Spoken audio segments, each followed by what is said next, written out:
The time is 17 minutes to 8. Holy fire, holy water, holy money, only money, only money, only money. We are woody fire, woody thunder.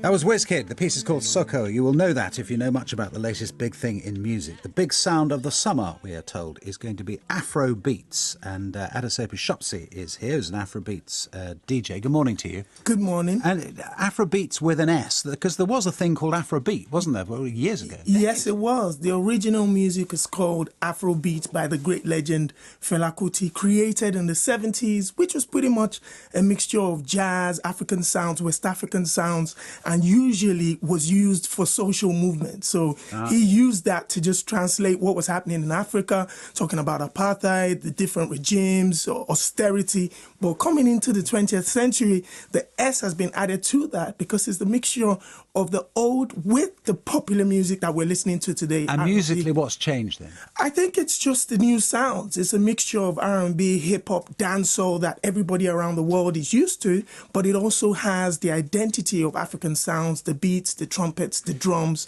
and then the language. Yeah, I was going to say the identity of African, it's so important, isn't it? That it's a kind of spine of the whole thing. Absolutely. It's pretty much what has brought it into this mainstream here in the United Kingdom, where a second-generation Africans have identified with it, not only with the music, but also the dance, the culture. I think it's almost like a movement as when hip-hop really caught on to the mainstream. And when you talk about the culture, yes, and obviously appealing to Africans or people of African heritage, but actually much more widely than that as well. There is something about it, isn't there, that catches, not just the fact of the rhythm. There is something that catches people's attentions, people's sense of what is interesting. Yes, it is. It's pretty much African dance, kind of pop happy music. So whenever you listen to the music, the first thing you think about is moving yourself, moving your feet, being happy. And I think that the musicians and the producers have done a great job in transmitting the feelings of pretty much the old and the new together. And anybody around the world, once you listen to the music, the first thing you think about is just having a great time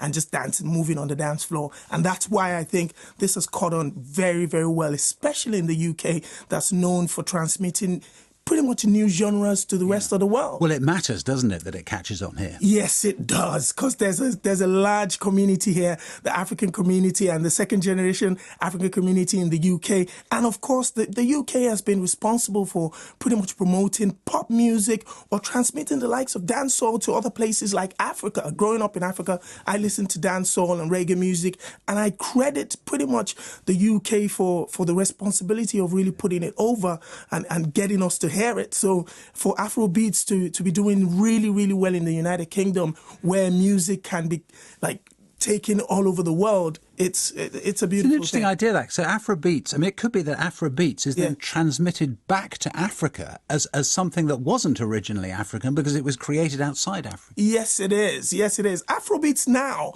even though most of the musicians are based in Africa, most of the production is coming out of Africa, now we're getting to listen to different sounds. We're having the likes of Fuse ODG in the United Kingdom doing incredibly well, mixing sounds from the UK and Africa together. We're having the likes of Drake teaming up with African superstars like Wizkid, which you just played there, and sampling some of the beats from the motherland and mixing it with hip-hop and R&B and pop, and then transmitting it back to Africa and changing the sounds that presumably that we might not have been used to in the beginning of this Afrobeats movement. So everything is kind of blending together right now, and it's a beautiful thing for people like myself to see, knowing that about 10 years ago we only had like one Afrobeats music in a nightclub, and to see 20,000 screaming fans at the O2, to see the likes of Wizkid about a couple of days ago, just brought near enough tears to my eyes. Adesope Shopsy, thank you very much. You're welcome.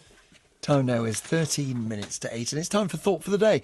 The speaker in our Cardiff studio this morning is the Reverend Roy Jenkins, Baptist minister in Cardiff. Good morning to you. Good morning. Back from the dead, shouted the front pages as the Russian journalist Arkady Babchenko told the world that reports of his death had been greatly exaggerated.